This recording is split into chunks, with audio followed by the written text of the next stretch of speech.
Let's take a look at Southland Muscadine. They don't get very big, not like ping pong balls size, but they're quite strong in muscadine flavor.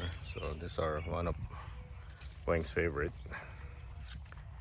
And every year the vigor on this vine is just, it is really good, and it sets out like this crazy amount of grapes, probably like 100 pounds easy. And they it holds on to the fruit very late, so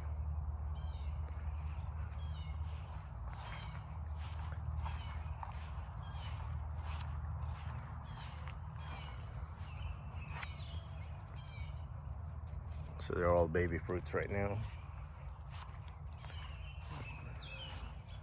And pretty much the entire vineyard is loaded with fruits right now. There's one dead vine though.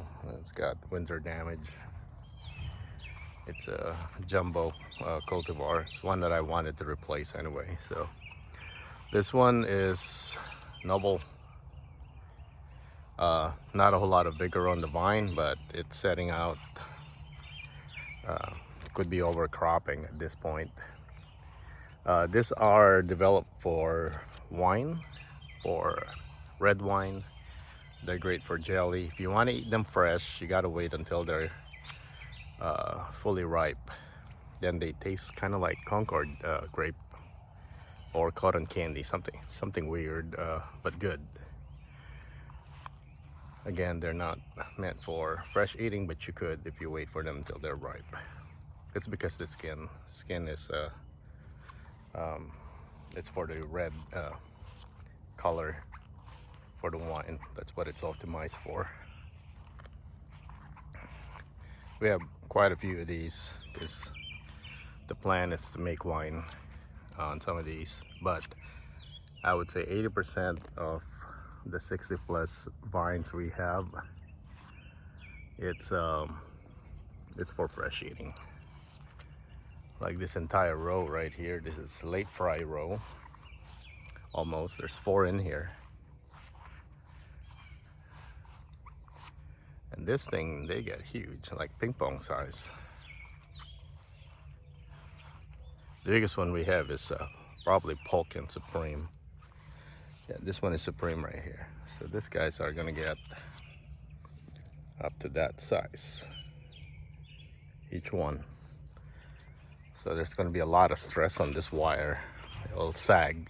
So you gotta put some T-posts to support the middle. And some of the late fry, they're getting bigger, a lot bigger than others.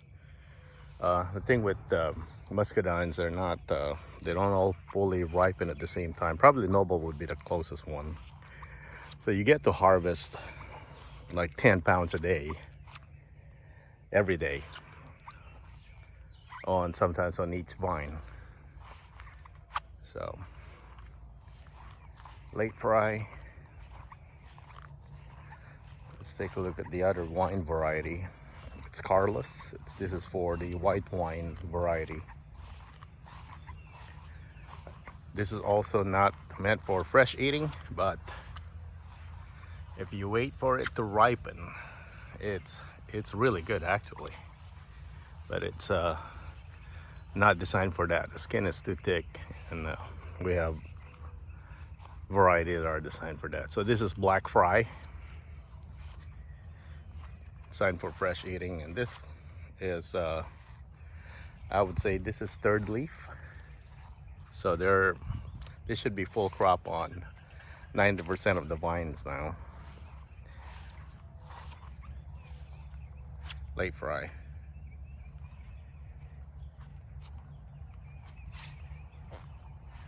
And they're just loaded everywhere. It's just, estimate is between 50 to 100 pounds per vine is the harvest. And probably more. Some of them, they just go nuts fruiting. And I'll show you the dead vine right here. And I still got a mow underneath. there's just so many things to do around here. You gotta prioritize. All right, let's go to, this is Jumbo. So one of the varieties that I bought when I just started planting.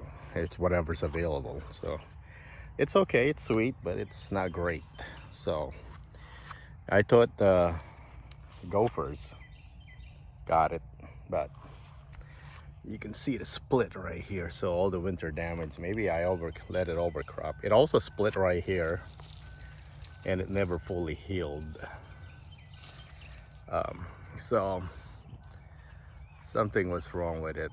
So this thing is this would be its third year. So but I do have a replacement, but I'm changing varieties all the time. So I might put Hall here, or depending on how the Ruby Crisp are doing, I'll put one in there. So we have Hall, our newest one. We have two right here. So these are also varieties that we didn't like, so they got replaced. So now there's Hall, and there's another one right there. So there's gonna be 3 vines in this vineyard that are not gonna be producing this year. One of our favorites is Darlene. Low producer, but man, that's why it's low producer. All the flavor and sugar goes into the little amount that it produces. So Darlene it's probably top. So we're hoping Sugargate would beat it. It's also low producing, and we like low producing one because we have so many vines, so it doesn't matter. So this row right here is the oldest row, Ison's nursery. This is where mostly from Ison's nursery, except for that Jumbo. Black Beauty does pretty well in our area. Our group, Muscadine growers, most of them, they're having issue with Black Beauty just not producing enough, so they don't keep it. So I think only Kenny and I and a few others have some luck with this. It depends on your area, I think. This thing produces a lot, so not as much as last year, I think, but it's still flowering, and we still got pollinators that are. So that's Black Beauty. This is another Black Beauty. This one has more. There is a lot in there. Not as much as Southland. Southland is just crazy. There's a lot right here. So Noble are always, this one is a Noble right here. Look at the end of the vine. And then usually near the trunk also. Yeah, there's tons in there. Here's another Black Beauty. The vigor is lopsided. It's setting out some. Not as much as the others, but it's still a lot.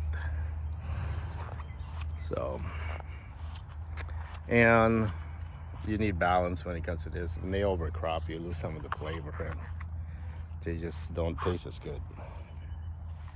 Pineapple, this is a favorite for a lot of our friends that visit. It overcropped last year, so this one, it's about medium load, I would say.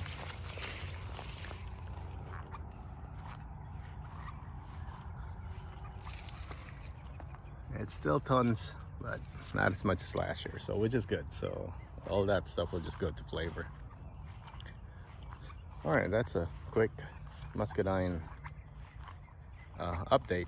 This is mid-June 2023. One dead Jumbo.